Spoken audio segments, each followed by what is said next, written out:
Hi, my name is Miss Wright, and today I'm going to be starting a new book with you guys. The book that I'm going to be starting is called The BFG by Roald Dahl, and you may recognize this title as a movie. However, before it was a movie, it was a book. And Roald Dahl is a wonderful author.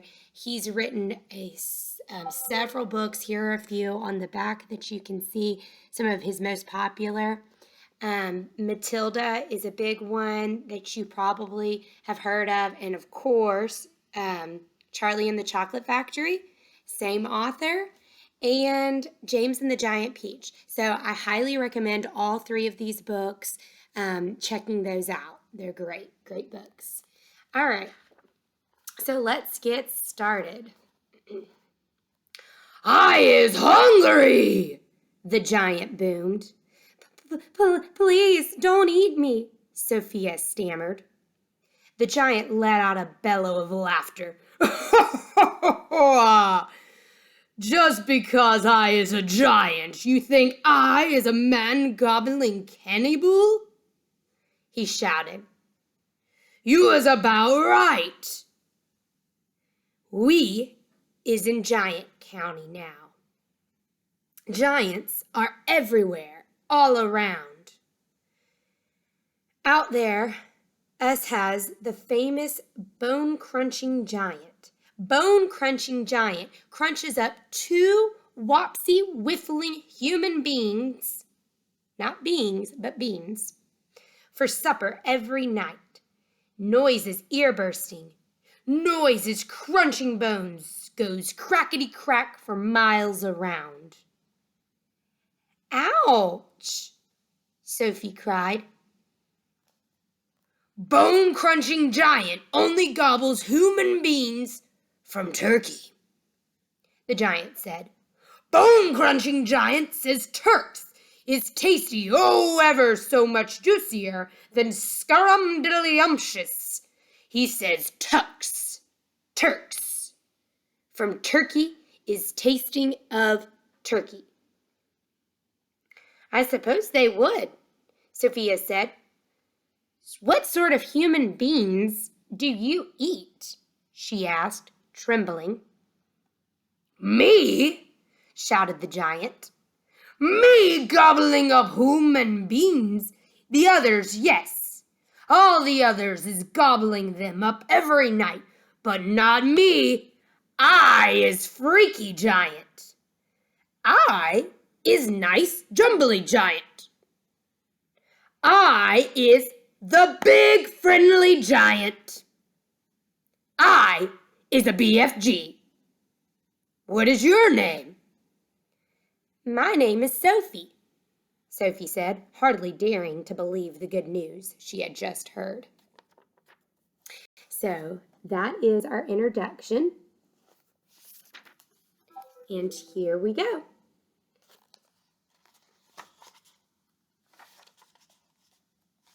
Chapter 1, The Witching Hour. Sophie couldn't sleep.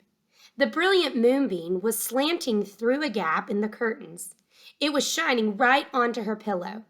The other children in the dormitory is similar to like a hotel or an apartment complex where there's multiple rooms and you might have a roommate, someone who stays in that room with you. So that is where she is. The other children in the dormitory had been asleep for hours. Sophie closed her eyes and lay quiet still. She tried very hard to doze off.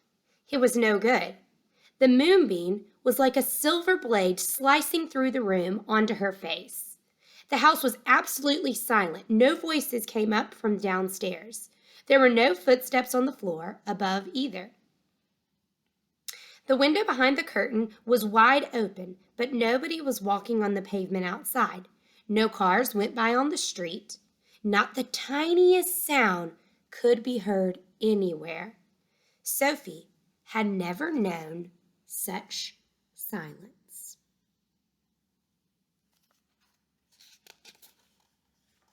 Perhaps, she told herself, this is what they called the witching hour. The witching hour. Somebody had once whispered to her. was a very special moment in the middle of the night when every child and every grown-up was in a deep, deep sleep, and all the dark things came out from hiding and had the world to themselves. The moonbeam was brighter than ever on Sophie's pillow. She decided to get out of bed and close the gap in the curtains. You got punished if you were caught out of bed after lights out, even if you said you had to go to the lavatory bathroom. That was just not accepted as an excuse, and they punished you just the same. But there was no one about now. Sophie was sure of that. She reached out for her glasses that lay on the chair beside her bed. They had steel rims and very thick lenses, and she could hardly see a thing without them. She put them on, then she slipped out of bed and tiptoed over to the window. When she reached the curtains, Sophie hesitated. She longed to duck underneath them and lean out of the window to see what the world looked like now that the witching hour was at hand. She listened again. Everywhere it was deathly still. The longing to look out became so strong she couldn't resist it. Quickly, she ducked under the curtains and leaned out the window. In the silvery moonlight, the village street she knew so well seemed completely different. The houses looked bent and crooked, like houses in a fairy tale. Everything was pale and ghostly and milky white. Across the road, she could see Mrs. Ranch's shop, where you bought buttons and wool and bits of elastic. It didn't look real. There was something dim and misty about that, too. Sophie allowed her eye to travel further and further down the street. Suddenly, she froze. There was something coming up the street on the opposite side. It was something black, something tall and black, something very tall, very black, and very thin.